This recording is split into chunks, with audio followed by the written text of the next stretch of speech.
A young man in his late 20s suddenly lost his job. As life took unexpected turns, it felt like everything was falling apart. With a heavy heart, he went to see his grandfather. I just lost my job, Grandpa. It feels like everything's happening at once. I don't know what's coming next. And it's terrifying. What should I do? The grandfather who quietly listened to his story paused for a moment before finally speaking. My dear child, let me tell you a story. Long ago, there was a king who went hunting with his army. During the hunt, he got separated from his men. Realizing he was lost, the king began searching for his troops, but as he wandered through the forest, he slipped and fell off a cliff.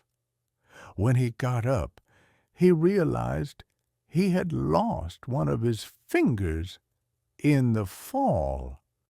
In pain and frustration, he kept searching, and before long, he finally reunited with his troops and returned to the castle. After returning to the castle, the king immediately summoned the royal doctor and explained what had happened. He showed him the injured hand and demanded to reattach it. But after a careful examination, the doctor said, "There's nothing I can do, Your Highness. The injury is too old to reattach now." Desperate and frustrated, the king shouted, I have lost a finger. This is a disgrace to my image. What will people think of me? The doctor calmly replied, "Yes, Your Highness, you've lost a finger. But whether that is a good thing or a bad thing, only time will tell. We must wait and see." The king, still in pain and anger, thought the doctor was mocking him and ordered him to be thrown in jail. After receiving treatment from other specialists, the king's injury finally healed, but deep down, he still carried a sense of shame. Few weeks later, the king decided to go hunting again. During the hunt, he became separated from his troops once again. Frustrated and desperate, the king wandered through the forest, trying to find his men. But this time, something unexpected happened. The king was captured by a group of tribal warriors. The tribe captured the king and locked him away. They made a decision. The king would be sacrificed to their gods. That night, they prepared a large fire pit and began setting up for the ritual. The atmosphere was intense. As the moment of sacrifice arrived, the tribesmen dragged the king toward the flames, but just as they were about to throw him in, one of them suddenly shouted, "Wait, look, he's not in perfect condition. He's missing a finger." The others paused, examining the king's hand. After murmuring among themselves, the chief declared, "If we offer an imperfect sacrifice, the gods will be angered. We cannot risk it." And just like that, they released the king and let him go. Overwhelmed with joy and relief, the king began his journey back to where he had lost his troops.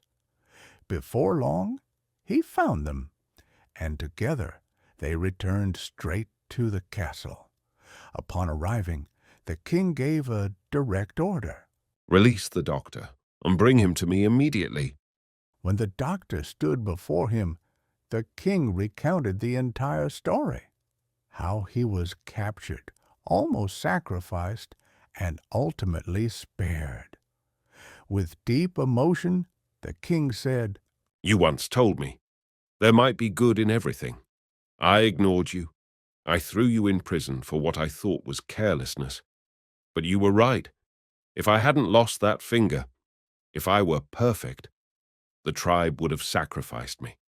That injury, the very thing I cursed, ended up saving my life. The king bowed his head and continued, I'm truly sorry for imprisoning you, and I thank you for your wisdom. The doctor, who had quietly listened to the king's story, smiled and said, "No, Your Highness, sending me to jail was the best thing you could have done. If you hadn't locked me up, I would have gone hunting with you, and if I had been captured by the tribe, I would have been the one sacrificed, because I still have all 10 fingers. So in the end, you did me a great favor. As the story came to an end, the grandfather looked at his grandson, who had been listening quietly the whole time. He gently said, Listen, my son, in life, unexpected things will happen. Some may seem good, others may feel frightening, but even the scariest moments can lead us to something better. We just can't see it right away. That's why it's important to stay hopeful. It's okay to feel scared. That's only human. But never forget to stay positive, no matter what. Hearing these words, the young man smiled, his heart a little lighter, his face filled with hope. In our life, we can't control everything happening to us, but we can control how we respond to it. That's where power is.